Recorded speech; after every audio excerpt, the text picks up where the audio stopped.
Alright people, don't forget to subscribe and hit the bell notification.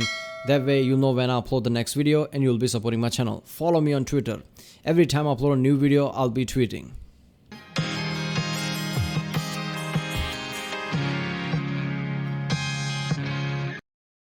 Origin Chance, welcome to CG Reaction, and this is Real Life Exorcism, a documentary by the channel JonTron Show. Yes, this is the latest video from John, I guess. I wasn't going to react to any video today, but then I saw this, like what the hell, it's going to be fun. All of the John's videos are awesome, but his kind of newer ones are even better because he talks about the real world event and just some hilarious shit. So it's going to be fun. Remember people, if you like my reaction, don't forget to like and subscribe so I know which type of videos to react to more.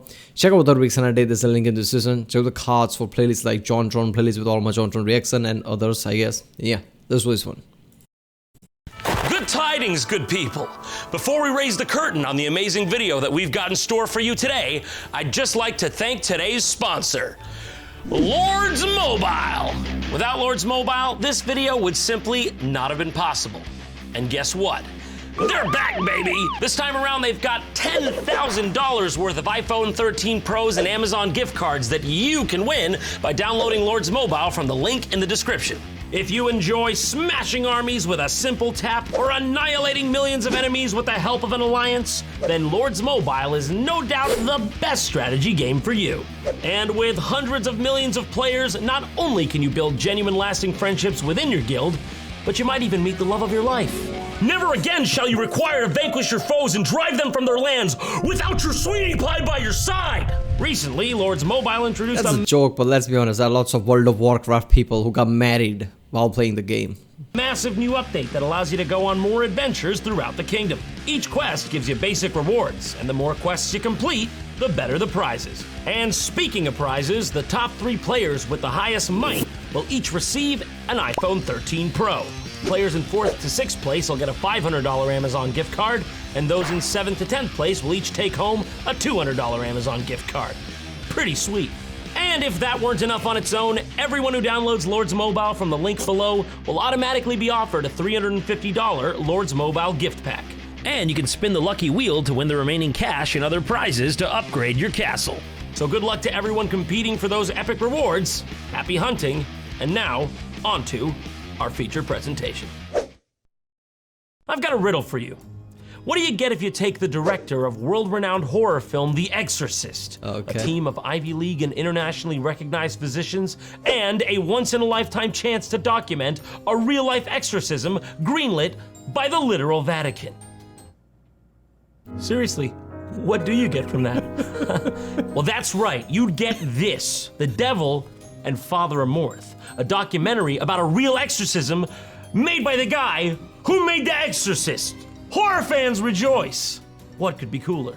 How could that go wrong? Okay, that sounds like magnum opus material to me. Like, that's going no lower, in my opinion, than like 76% on Tomato Meter.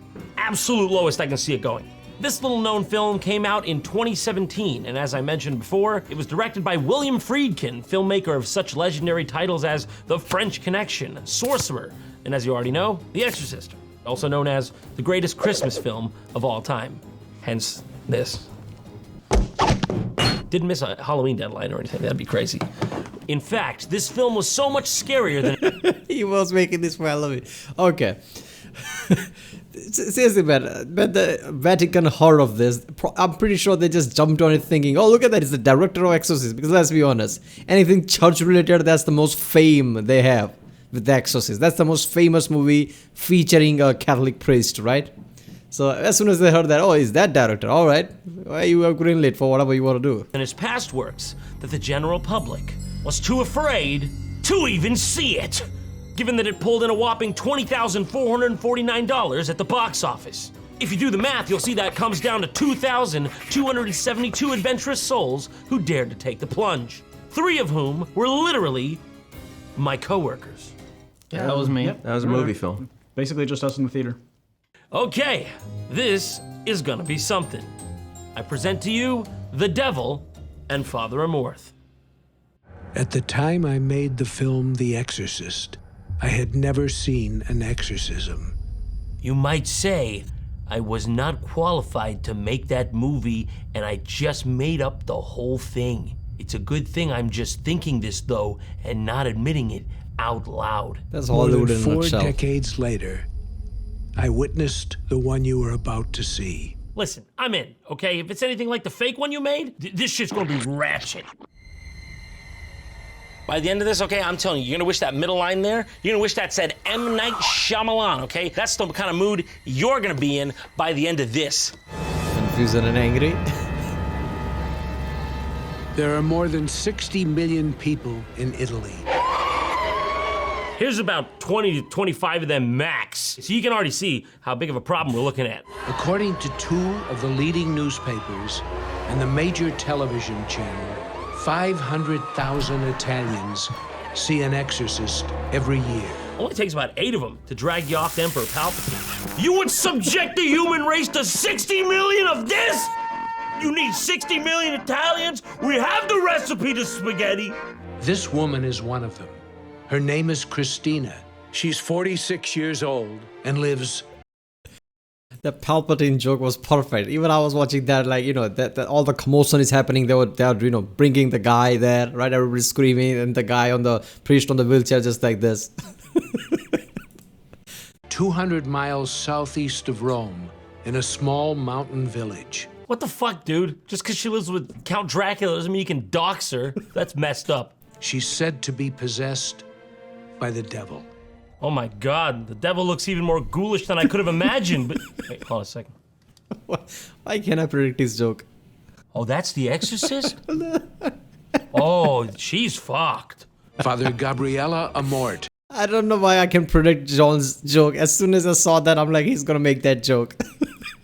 has been the exorcist for the Diocese of Rome for 31,000 years. And somehow he looks older than his age. He was good friends with Emperor Justinian the Great.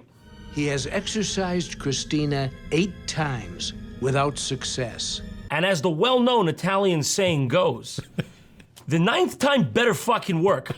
This will be her 9th. In the I fall guess they of don't know the definition of 1972, insanity.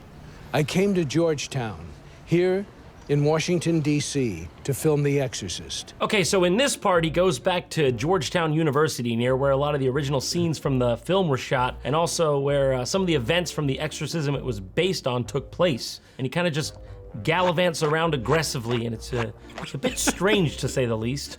On this quiet little street, in this quiet town called Cottage City, Maryland. Could you not have gotten a better picture of the place, for God's sake? Where'd you grab this from, Google Maps? This is the house where the 1949 case began. My God, you showed up outside their house like a maniac? $15,000 says they were not informed of this procedure at all. Excuse me, I made the movie The Exorcist. Can I scream outside of your house? No, don't worry, I won't. I will not go past the property line. Where a Lutheran family whose 14-year-old son was said to be possessed. Okay, does anybody live there right now?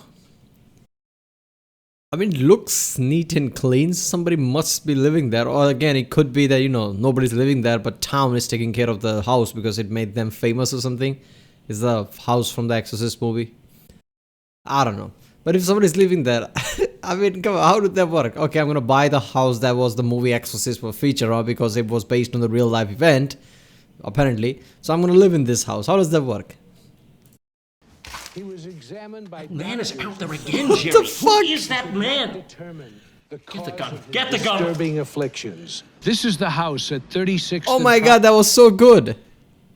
I was genuinely scared, like actually the people in the house actually did that. I thought that would happen there. No, it's the John. Look at Man that. is out there again, Jerry. Who is that man? determine the Get the cause gun. of Get the gun. disturbing afflictions. This is the house at 36th and Prospect in Georgetown that we used as the exterior of the McNeil house in the film. Now, Sir, the house excuse me? doesn't look Who are today you? the This way is it looked private back in property. 1972. Is that And that's camera crew? because we had to build Sir? a false front from the Sir, end of excuse this me, house hello? Are to the you end listening to me? of the fence down there to bring the house closer to the like steps. that editing that. These steps are just a few feet Yeah, away officer, from yeah, the yeah, house. he's still here. He's just like They are in my now officially stairwell. known as the Exorcist steps. No, they're not. They're For officially me, known as my the steps He's and fleeing the scene now. Georgetown He's going down are the Lafayette. I don't spiritual know. home Don't ask me. Okay. of the Exorcist. The opportunity for me to witness and film an Priest. actual He's gonna come as a exorcism priest now. Come on. came about Hey, John. 45 years after I had made the film, and completely by accident. Or was it Providence? Or was it by accident? Come to think of it, I don't exactly know what the word Providence means. I just saw it. It was on that wall over there when I looked. Oh, that's a map of Providence, Rhode Island? In April of 2016, I came to Rome to interview Father Amort for a magazine. He would allow me to film Christina's 9th exorcism on May 1st, but with no crew, no lights, only a small video camera, alone. And I said to him, that's already what I'm running with, so joke's on you. I had no idea what to expect. Probably exorcism. I'm just fucking riffing, though. But before witnessing Christina's exorcism, I met a woman who had been successfully exorcised by Father Amort. This is her story. Purtroppo soffrì di un male spirituale. Mi precipitai da lui preoccupato e quando inizialmente mi chiese... Excuse me, who is this sliding into frame? Yo, could just anybody just get up in on this? Is this free game? Because if so, my friend Jack Norman does a sick Donald Duck impression. It'll be really, let me bring him in. You do this. Yeah, what the fuck, dude? How does he do that? He's fucking crazy. I first realized there was something wrong when I went with a friend to a sanctuary. When they began to celebrate the Mass, I started having unusual symptoms. Un brutto caso di diarrhea. I started screaming like crazy. Someone called the police.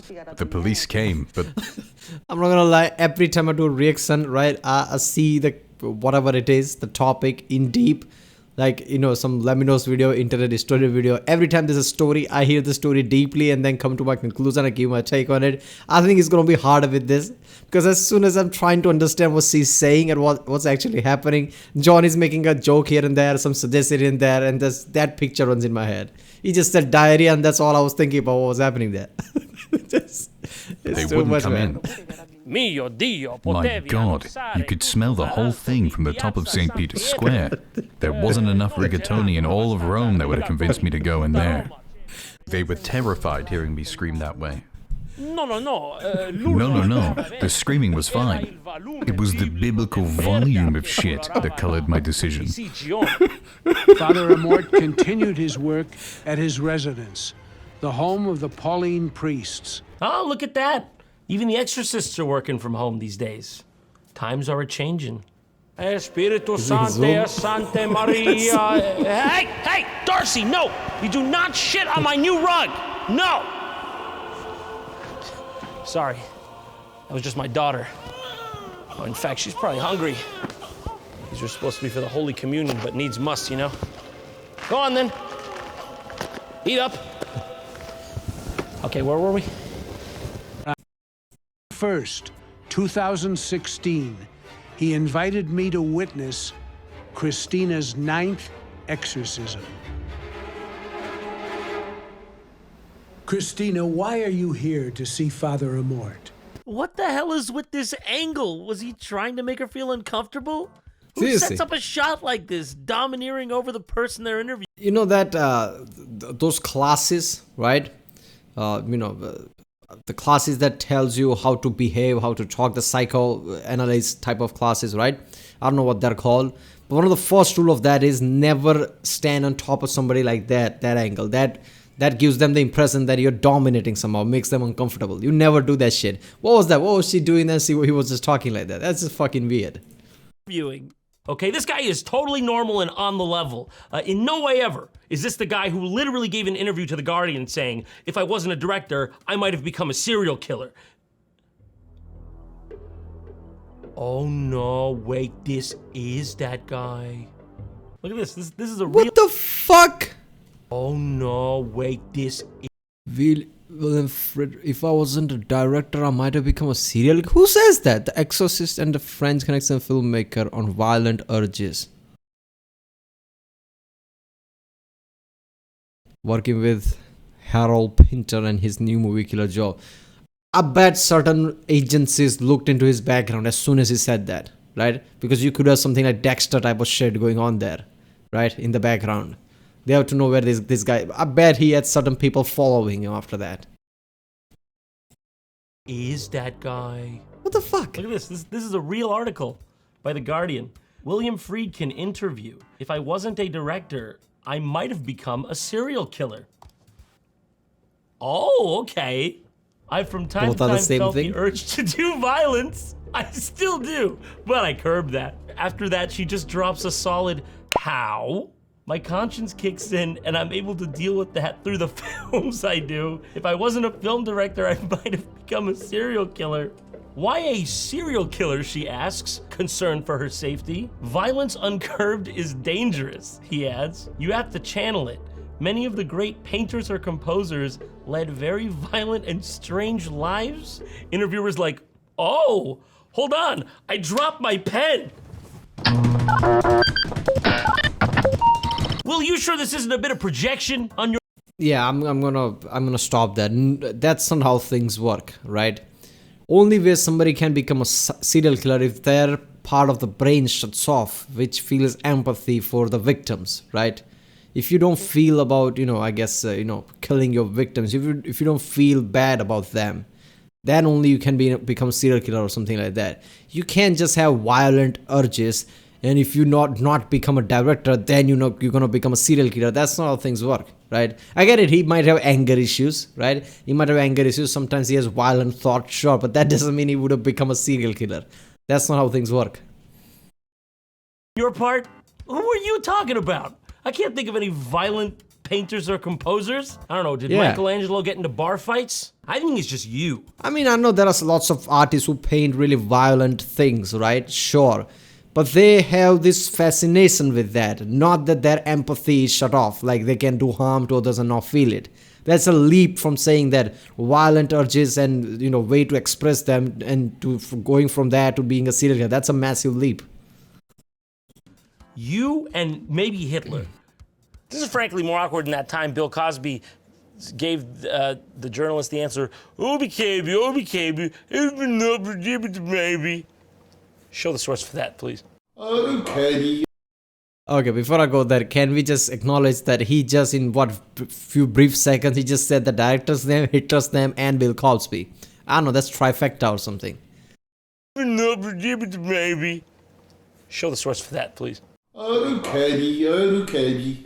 I didn't know what you maybe had a level and then maybe crevice.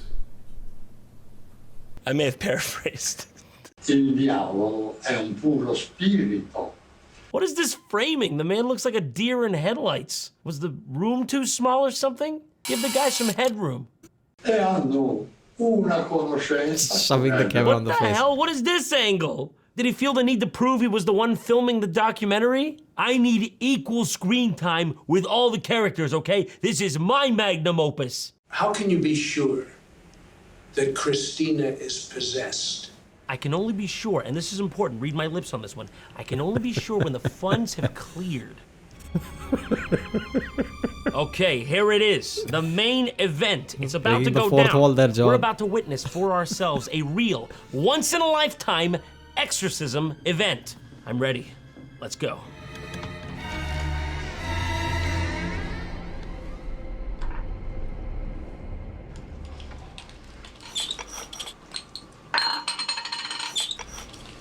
Oof. I'm really looking for a way to start things off without an immediate oof entering the discourse. I could take a yeesh, a yikes. Hell, I'll settle for a Pete's sake, but don't be giving me oof. Excuse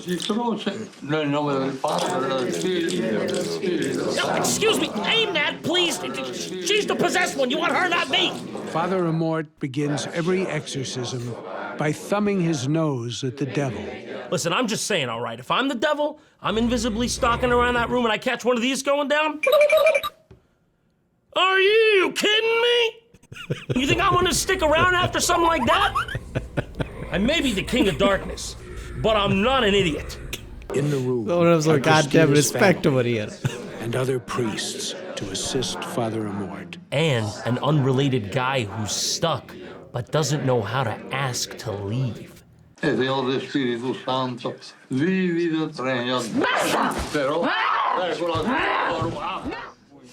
it. He made her sound like a Nazi zombie from Call of Duty. I knew he would do it. I was just waiting. And he did. The best part about this is you can literally find a version, for some reason, of this footage with the clean, non-doctored audio.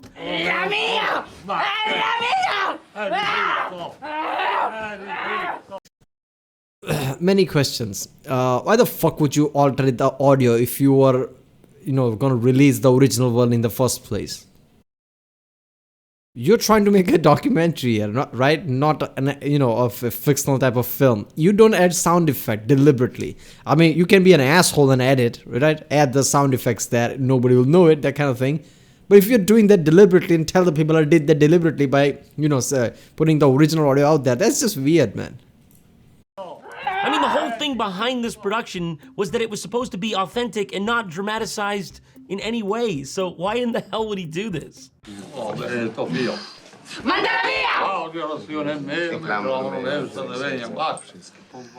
Excuse me, is this building in safety? Thank you very much. By the way, very fucked up whatever I saw here. Oh, man, I love this video. I don't really know what I was expecting. This is too good. Really, from this. I guess this, to be honest. I sat through this 9 times, okay? I'm having a hard time going on once. It's not happening, is it? It's not. They're not doing that. Is that happy birthday? The day of the exorcism happened to be Father Amort's 91st birthday. Right after the fucking exorcism ends, I'm talking right after the exorcism ends, they have a surprise birthday party for Father Amort. No, I'm serious. That's really how it goes down. This is a documentary. They just pulled the devil out of this bitch's liver. Now they're serving ice cream cake. I don't know what to say, but I want a slice. He was happy. Well, don't you know that when the World War I was happening, everybody was dying, and as soon as they declared the truce for the Christmas, everybody started to sing happy birthday for the guy. It was a happy birthday for some major there, right? I mean, it just, yeah, so what if they shot certain people and there's dead body all around? Who cares, right? Happy birthday. This is equivalent to that. Oh shit, this is real thing. It's a scary thing. I'm gonna pull the demon out of this woman. Oh, let's go. Let's start sing happy birthday now. And Make so it was believable I, at least. Come on. because it looked like Christina was cured. Hey, okay, look, if you can't beat him, join him. I mean, who am I to stop this anyway? Father Mort seems happy, seems to know where he is. Cake's good. Salute, I have to say, though, I don't know how I feel about the choice of the cake there. That's a bit weird, a little tacky. Who's got to eat his face? He should eat his own face. Oh, ringraziamo il Signore. What happened? Did the film freeze? Where are we going? No, I'm not going. I am not going.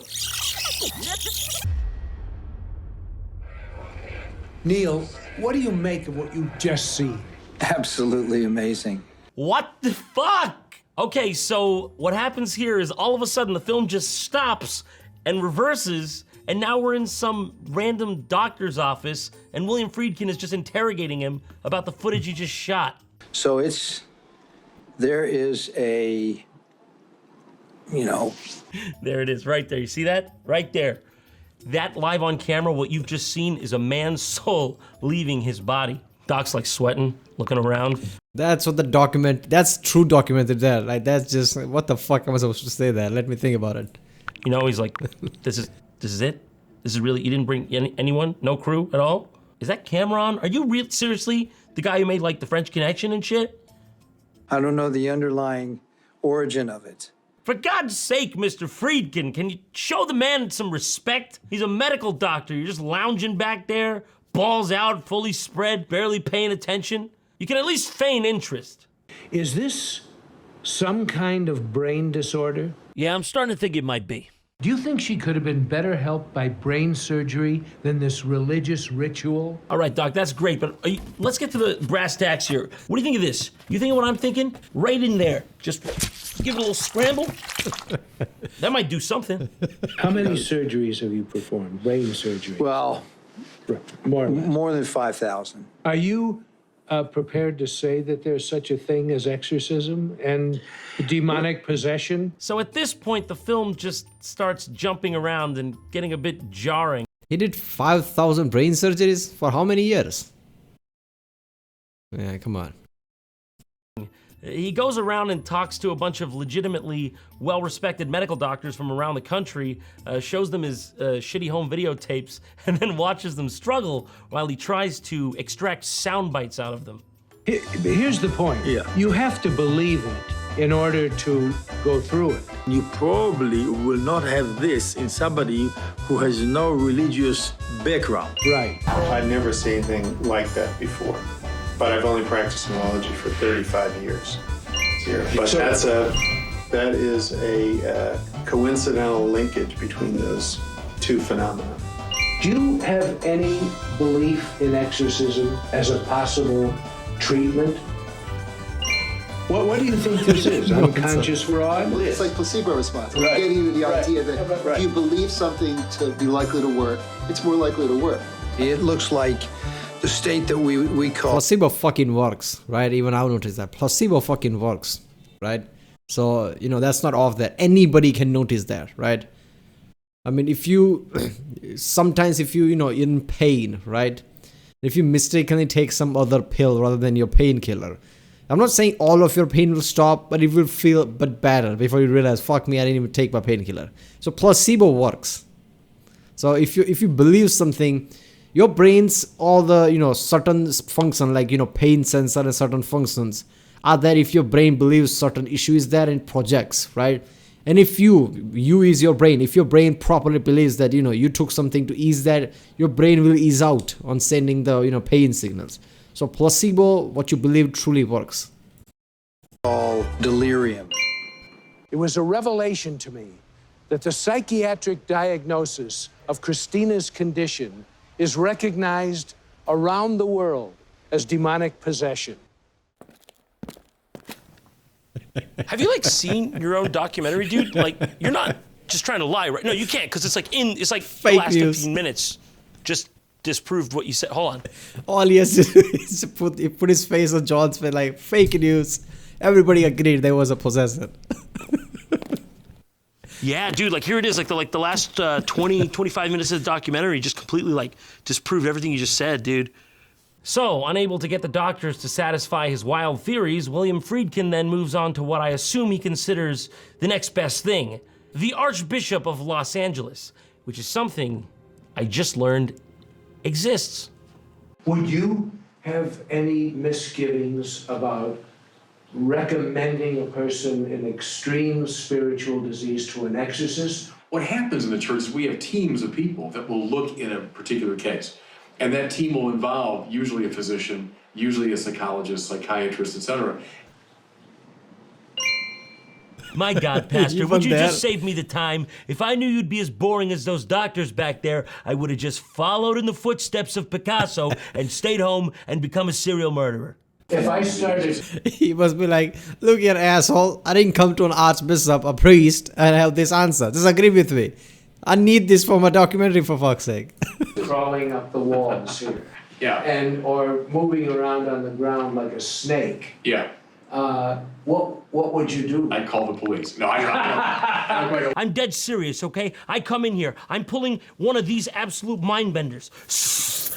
What do you do here? You're absolutely, completely helpless. What are you gonna do here? Honestly, tell me, what the hell are you gonna do? All right, by the time, you're gonna panic. And by the time the police come, I'm gonna be in the underbrush. What are you gonna do here? Tell me, you have very limited options. And then suddenly, it was over. Oh, thank God. But for how long? Son of a bitch. Father Amort had taken sick and was in the hospital, but I made an appointment to meet with Christina in Rome. She called my line producer, Francesco, and rescheduled the meeting to a small town 200 miles southeast of Rome called Alatri. "Where are you?" she screamed. "We're at the park," Francesco answered.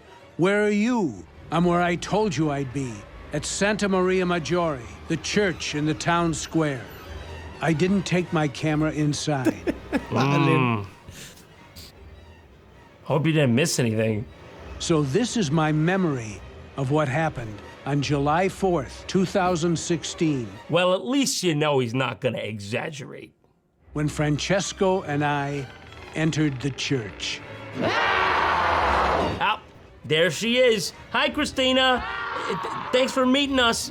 She's great. Once you get used to the banshee scream, she's great. It was freezing cold inside, and we were trapped in a living nightmare. Christina was screaming.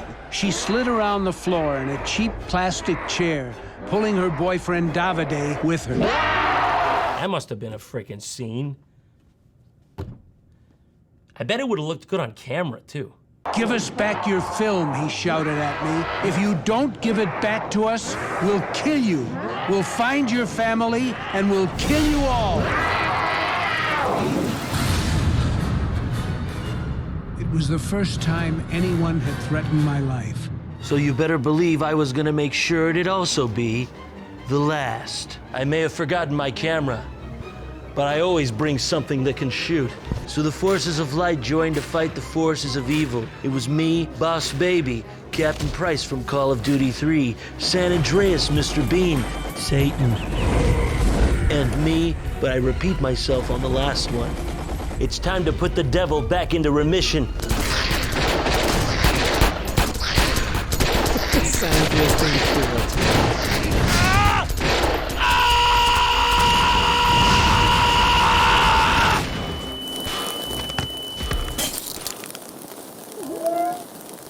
Francesco and I left the church, left Alatri. For a half hour, neither of us said a word. It was awkward. Well, that really escalated, huh? I didn't expect that to happen. What do we do? You guys want to go to like a ristorante? We probably should have brought the camera, huh? I like the beam. It's gonna look The way he suspicious, sees. I think. We didn't bring the cameras. Probably, it's a pretty important thing. We should have brought that too. But they'll believe us, right? I got a track record. What do you think, Arbiter from Halo 3? He's right. He's usually right. I'm not trying to brag, but you don't have many options, and I've got pretty much all the cards in this situation. I mean, you get too close, you know, I'm gonna give you a little venom in the fangs, and I'm looking at you. I'm giving you a direct look right when that's happening. That can't make you feel good. This tail of mine, what do you think that's good for? If Bob left, Bob right, duck, okay, feint, right jab. But the venom is the main thing. Introducing. Yeah. I think that was the cut scene, right? He cut from certain scene in the end. But man, this was the best JonTron video yet, right? His jokes were off the charts in this one, every single step, right? Damn, this was fucking awesome. Yeah, Exorcism. I don't know. Why did the guy made it like that? I don't know. He just took one DSLR type of camera and just fuck it. Let's just make a documentary. Just went to the all experts and they all just dodged his question. Like, yeah, fuck that. I'm not admitting that. What are you talking about? Even went to the Archbishop of Los Angeles. Even he like, yeah, I'm not gonna give you direct answer. What's wrong with you? I'm Archbishop of Los Angeles. I can give you answers like that. Alright, people. If you like my reaction, don't forget to like, subscribe. Check out the Rick Sunday, there's a link in the description. Check out the Chaos Order playlist, check out the Encourage. Yeah, I'll see you next time.